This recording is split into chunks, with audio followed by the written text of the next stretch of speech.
Welcome back to the Law of Happy podcast, where together we crack the code on feeling good and allowing more of what we want into our lives. I'm your host, Lauren Tatner. I'm an attorney, author, wellness arts teacher, and inspirational clown. I'm really excited for you to meet our special guest, Albert Nerenberg. Albert Nerenberg is an acclaimed director, hypnotist, and one of the world's top experts on laughter. Albert directed the documentary Laughology and is founder of the World Laughing Championship. He was named a laughter ambassador by Dr. Madan Kataria, founder of the laughter yoga movement. Albert's TEDX presentation, Is Hypnosis Fake?, is one of the most watched demonstrations of hypnosis to date. Albert also directed You Are What You Act. The documentary was awarded the jury prize at the 2018 Illuminate Film Festival. He is currently finishing a documentary about Cold Immersion and teaches Improv for happiness. So I met Albert several years ago in Toronto at the screening of his incredible documentary, You Are What You Act. I'm fascinated with Albert's background, areas of expertise, and how he's always exploring and developing new frontiers in his fields. Over the years, Albert has become a good laughter friend and mentor, and I feel so fortunate to have him here as a Law of Happy guest. In part one of this two-part chat, Albert shares why he started searching for the laughter instead of the joke. And then we get practical and super silly as Albert shows us how we can practice the law of happiness through a mixture of improv and the holding of certain gestures. But before we dive in, I want to mention that the World Laughing Championship, which Albert founded, is coming up this month on Sunday, May 21st, 2023. Check out the link in the show notes on how to attend the virtual event so that you can cheer on the laughers from around the globe who are representing their respective countries. Now please join me in giving a warm welcome to our guest, Albert Nerenberg. Albert, I am so excited that you're here. Welcome to the Law of Happy podcast, and thank you so much for being our special guest today. It means a lot. It's exciting for me. It's exciting for me. I recall meeting you several years ago. It was at the screening for one of your documentaries. It was the You Are What You Act. I came to see that and was blown away. It was fascinating, incredible documentary. And then I was so excited to have had the chance to meet you afterwards and get to know more about the work you do. And so this is really such an honor and so much fun that you're here today as a guest on the Law of Happy podcast. So I just wanted to thank you so much. If I can say too, I've followed your work and career, and I think of you as a similar mixture of talents, abilities, and interests. And I particularly like this idea of a podcast. The Law of Happy, to me, is very interesting. I'm really glad to be here. Okay, I'm so excited. Albert, I don't know where to begin, but we're going to begin. You wear so many different interesting hats in this, what I like to call the creative field. You're a filmmaker, director, journalist, hypnotist, laughologist, a world expert on the subject of laughter. And I would just love to learn more about your personal journey, how you discovered or became an expert in laughter. It's really a funny story. I don't know if it's that funny actually, but I for many years, I worked in television in the satire business. I did TV shows for City TV in Toronto, for CTV, and some mostly Canadian networks. And what happened is that I started to make films that in a way were dangerous. So by that, I was part of a group where we would take actors and we'd place them inside of political spectacles, elections. The prime minister comes to town, we would put fake characters in with the prime minister, and then we'd make a ridiculous situation. This hour is 22 minutes picked up the idea afterwards, once we had done this a bunch of times. But we got detained by the RCMP. I got threatened. People would misconstrue who we were. It was a dangerous job. Wow. And I started wondering, it made me ask, why am I doing this? Why? I felt like I was constantly having to raise the stakes to entertain people. And I started to ask, what was I looking for? And I realized on some levels, I was looking for the ultimate joke. If I could just create the funniest situation that people had ever seen, then I would win somehow, or that would be great. And I realized a lot of other people have the same preoccupation. and this is like a terrible story, but Tom Green, the comedian and actor, I saw a weird story where he was doing a show and they were driving somewhere across the States and they found a dead moose by the side of the road. This is really what the turning point for me. Anyways, Tom Green says, stop the car, and runs over to the dead moose and tells them to start filming and sticks his head, or tries to stick his head, up the dead moose's ass. It's a terrible, grotesque thing. What struck me about that was, this is a memorable thing that people know about, but what struck me about that is I had this terrible feeling that everybody was upping the ante and had to go to higher levels of grotesqueness and absurdity to be funny. And it brought back the question, what are we really looking for? And suddenly I understood that what I really was looking for was the laughter, not the joke. The joke, beneath or behind the joke, is the laughter. And so this is quite a while ago, and I was able to convince CTV at the time, because I found out there'd never been a documentary, even though you think, oh, laughter, it's everywhere, obvious. You'd think there'd be all kinds of films about laughter. There was never any films about actual laughter. There's many films about humor. Right. So I was able to convince CTV to do Laughology, which was a documentary, like really asking the question, like, what is laughter? And that's where it took off for me. And then I realized, oh, this is a whole undiscovered territory. This is in the 90s. And then I got deep into it. So that's the best explanation I can give. Okay.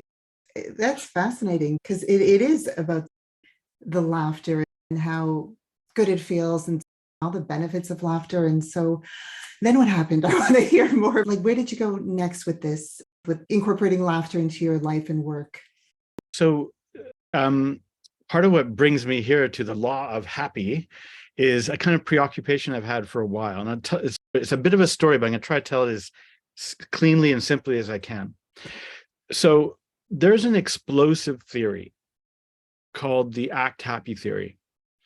And you may or may not have heard of it. If you haven't heard of it, it's sad. And it's unfortunate, because it's basically the idea that there's a set of behaviors. It's like El Dorado. People are looking for the gold. The El Dorado of human emotion is the act happy theory, in my opinion. That you do these behaviors, and maybe you do them as a routine, and they are so much structured into human physiology and behavior that you become happy. And the story of how this came about was Paul Ekman, who's a famous psychologist, wrote a bunch of books, was one of the first person to figure out that human facial expressions are universal. So that was one of his great contributions to psychological science. Some certain facial expressions, and laughter is one of the things that is a human universal. This is important because before that, people used to say that races were fundamentally different. And if you accept that deep in the physiology of human beings, we have all these universal and unchallengeable behaviors, that is a humanizing breakthrough. So that Paul Ekman did that. He also mapped the human face. So he had this belief that the human face only had so many facial expressions. We've got, I don't really know the exact number, but we've got a limited number of muscles in our faces, and they can only be moved in exact combinations. And you can basically make a list of all the potential facial expressions. So he decided to map every possible facial expression. And what happened was he had a group of graduate students or professors working with him, and they went on this journey of human behavior. And as they went through the faces, they entered into the sort of dark faces, the angry faces, the enraged faces. And what was interesting is they began noticing the contagious nature of facial expressions. that the group itself that was studying these faces became affected. They became angrier and more conflictual. They had more issues as they went through the angry faces, and they had trouble getting along. But then they got into the smiling faces, smiling and laughing. And he's the one that pointed out that laughing requires muscles around the eyes to make it real, so to speak. Mm. And when they made the laughing and smiling faces, suddenly everything got better. They started to get along again. They enjoyed each other's company. They started to have fun in their work. So out of this, Paul Ekman has this sort of idea that the human physiology seems to have these innate patterns, expressions, that when we do them, wherever you are in the world, with whatever person, you're likely to get a positive result. It's the law of happy. So an example would be that everybody who makes the correct laughing feeling expression in every culture will arrive at a similar state. So he had this brilliant idea. Let's create sort of an exercise system by which people exercise their positive emotions. And he called it Act Happy, the Act Happy theory. The problem was, or is, that Paul Ekman abandoned this theory. He told me so. I interviewed him on a film, and he said he basically became preoccupied with new ideas. So when 9/11 happened in New York, he had developed a system of lie detection based on human expressions, because he's an expert on human expressions. And he was immediately hired by the CIA and FBI. And his work became quite famous and actually became a TV series that a lot of people know called Lie to Me. That's based on Paul Ekman. And he forgot about Act Happy. He just went on. Other people tried to pick up the threads, but it's still out there. No one has actually figured out how to put this theory really into action. And I think if you could significantly raise the level of popular human happiness. Thank you for sharing this. It's fascinating to me. And I just like to mention the name of the podcast, Law of Happy. For me, it's not about being happy all the time. It's not possible. We're human and there are ups and downs in life and everyone experiences challenges. But what I get excited about is learning different tools or techniques, practices that we can use to feel some relief if we're feeling extremely overwhelmed or just very down. Different tools that we can use, like laughter, to just boost our energy, raise our vibration, just feel some relief, and then eventually feel a bit better.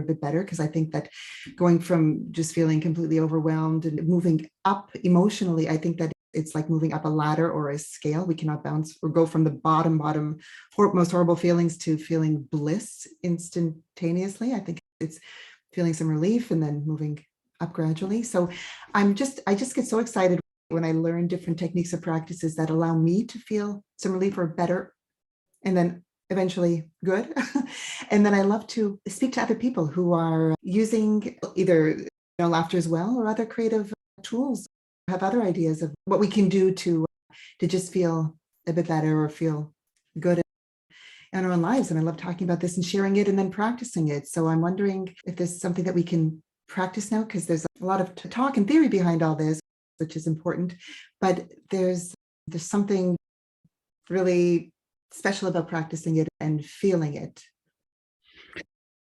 Great question. The way I would answer that question, I would say, is that, so I myself started to pursue the Act Happy theory, and I found one of the best ways to implement it and essentially create a law of happiness is through a mixture of improv and, it sounds strange, but the holding of certain gestures.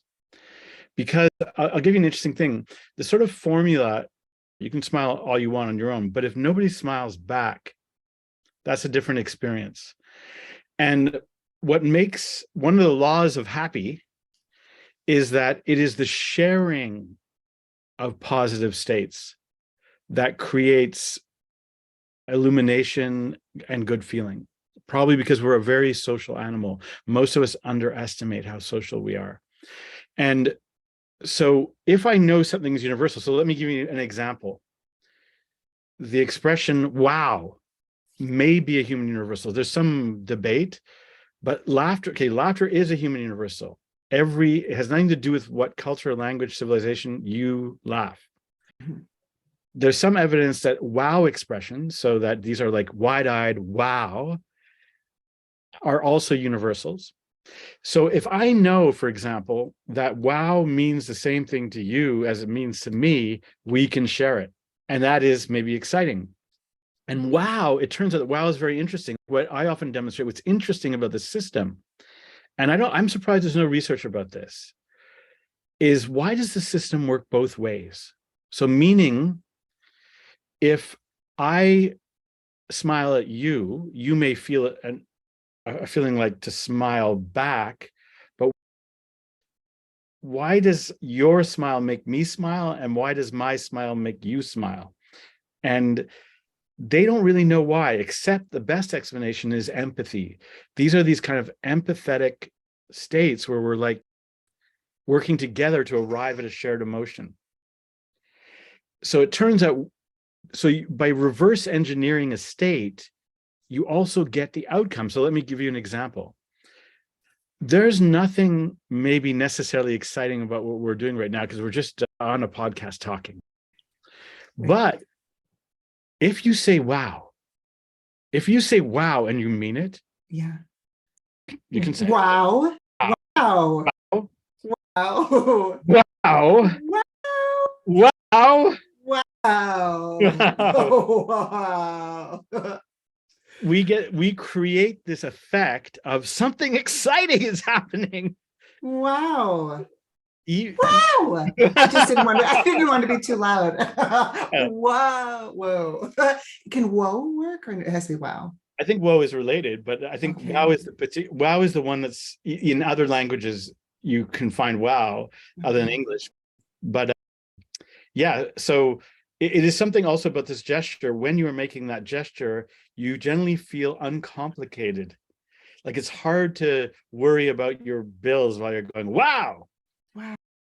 You do it after, but not during, really. I should explain that. So what this is, so I started jumping on this sort of, is there a way to solve this act happy dilemma?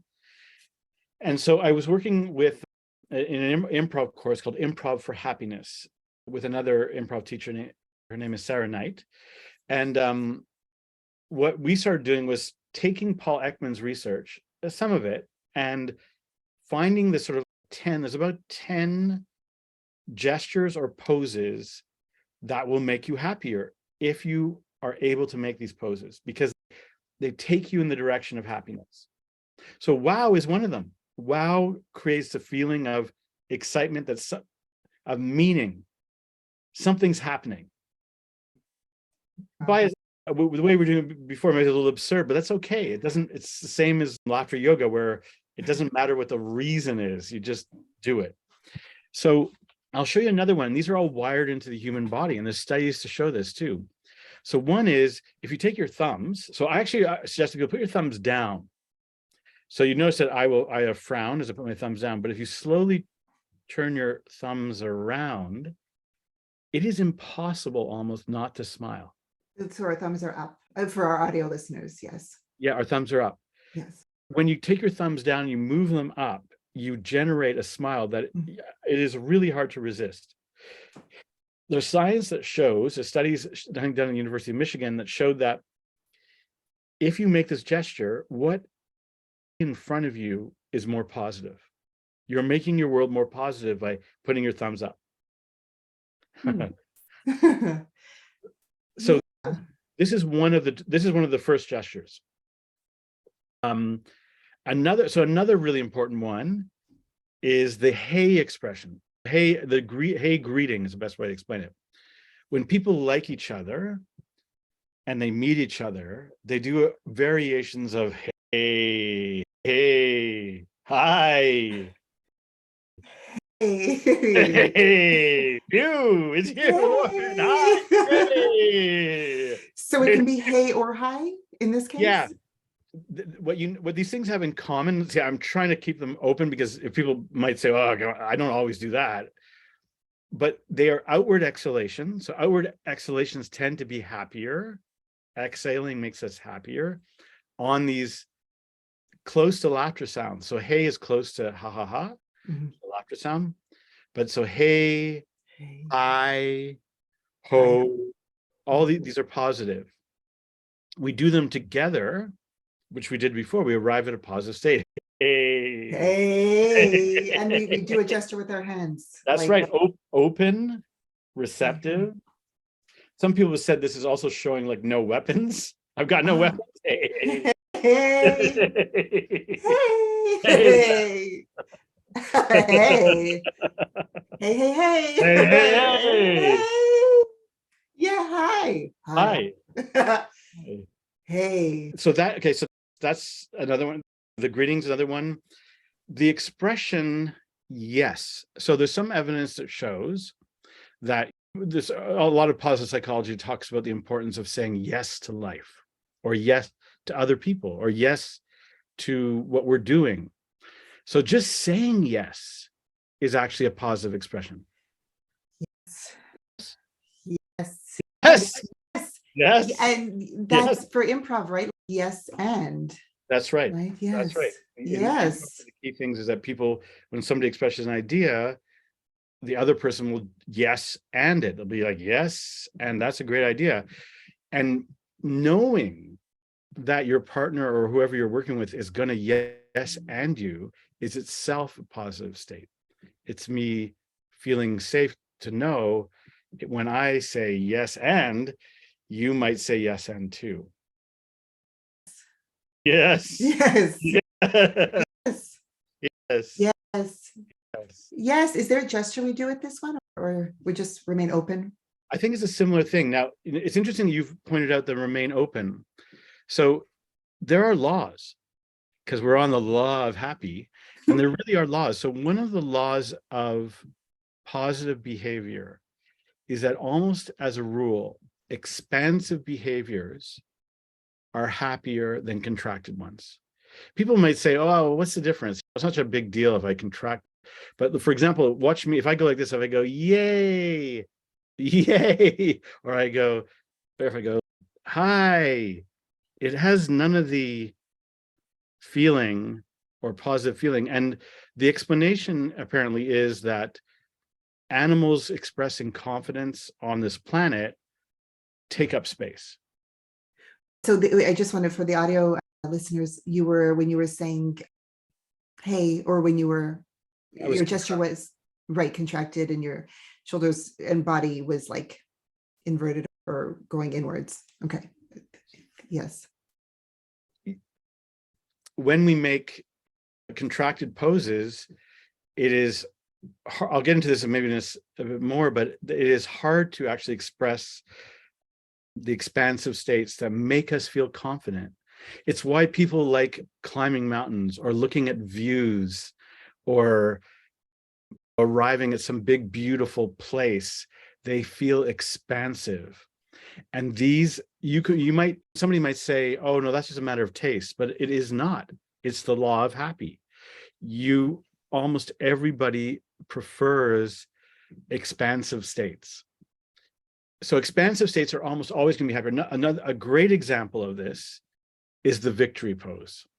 So the victory pose is you basically just throw up your arms. And you see this in sports, and you're like, yeah, yay. Yeah. Yes, yes. We win. We won. We won. Woohoo! Yes. So our arms are up, like they have to be like in a V or a U or a. That's a great question, because I'll tell you a very quick story. So the people that discovered the victory pose, again, what's interesting about these poses is their universality. And they believe that the victory pose is a universal pose. It's common to all humankind. Everywhere, if you go anywhere on this planet and you go, yay, people will understand what you mean. Yay, yes, they will. And it was actually a Canadian research team that went to, I don't remember which country, but they traveled to an uncontacted tribe in Africa and showed them basically pictures of many human gestures. And they found sometimes they were bewildered and confused. But whenever they did the victory pose, they were like, aha! They were like, we know that one. And the explanation is very beautiful, I think, if you think about it. Because at first I was like, why is the victory pose so important? Why do we love it so much? Like when you see sports games and everybody, like literally, I mean, there are certain cities like Montreal where the victory pose, you know, that when at certain times in Stanley Cup or playoff hockey games, but also in other sports as well, when a team scores a critical goal, especially when the home team does, the people are victory posing so hard that they cause what is in effect an earthquake. The city, they've measured it on the Richter scale, where the city shakes enough that it's in effect an earthquake. But this is victory posing. It's people jumping up and cheering. Straight up. So arms straight up. Yeah, energy up, which is just interesting. Right. It's just interesting. And I think the explanation would be, we evolved on the savannah, we evolved in very terrible or rough circumstances often. And if the leopard used to come to your tribe and take your kids away, but one day you put a spear through the leopard's heart and you killed it finally after it had been terrifying the tribe, you need to show the tribe that something great just happened. You need to throw up your arms and say, we did it. We did it, that the leopard is gone or the tiger is gone. So you need these gestures to show that something good has happened. And what's interesting is we've now developed a culture where we can go into these things more. So you might go to a game and you might make 50 victory poses. And you asked before, is that the only way? That no, there's different victory poses. There's one fists up, even, yeah, you can do them fist up, even hands wide, I think is a victory pose. Okay, so like are keeping our hands open? Yes, because it's expansive. Yeah. And then out to the side, like a big V. Yeah. I'm taking up space. And I would say that what it tells the person who's doing this is that they belong in the world. They have done something good and no one can doubt their presence. Look, all these things have foolish potential because you could be saying, hey, tigers, I'm over here. But these states evolve for a reason. And often, again, they are universals that all humans understand. Do you incorporate these gestures or postures in your own life to increase your energy? And then do you incorporate laughter with them as well? Or just wondering more about what you do or teach and do in your own life? Yeah. Okay. So this brings us to a really interesting part of this game, I think, is that what I started to notice is that one would think, for example, so we do, both you and I are trained in laughter yoga, we know laughter exercises. And one of the things I started to wonder is, does it matter? The pose that you're in doesn't matter. And I was blown away once I did a demonstration for a very large audience of power posing and these other power poses. So there's a whole bunch of them. I've showed you about half of them. And I was struck by, at the end of it, it was a powerful experience, but I started feeling at the end, I was missing something. And I sat down next to a sort of like esteemed psychologist who said, you know what's really interesting? He says, what's interesting is that there are certain states where you simply cannot express positive emotion. And I think what he said to me is that basically if you drop your head down like this, it is very hard to smile and it's very hard to feel good. Right. And you can see that. So for the radio people, we're tilting our heads forward.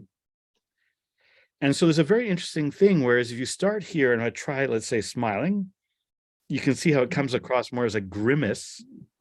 I'm in pain. Right. But if you start here and you try to laugh, it's even worse. If I try to laugh in this pose, I'm like, so there I go. Isn't it funny? But if you move from what I jokingly call the loser pose, head down, and you start laughing like here, and you move into a power pose, such as there's the superhero pose where you put your hands on your hips, you will notice something very interesting. So I'm going to start like a gradient laugh in this pose. I would go,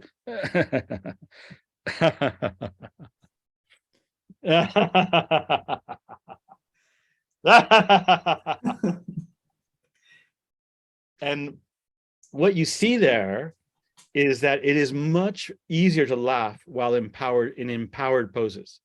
For example, I can laugh. I was doing what's something called the Wonder Woman or the superhero pose. In the victory pose, it's great for laughing. It's a little bit diabolical, but it's like, yes.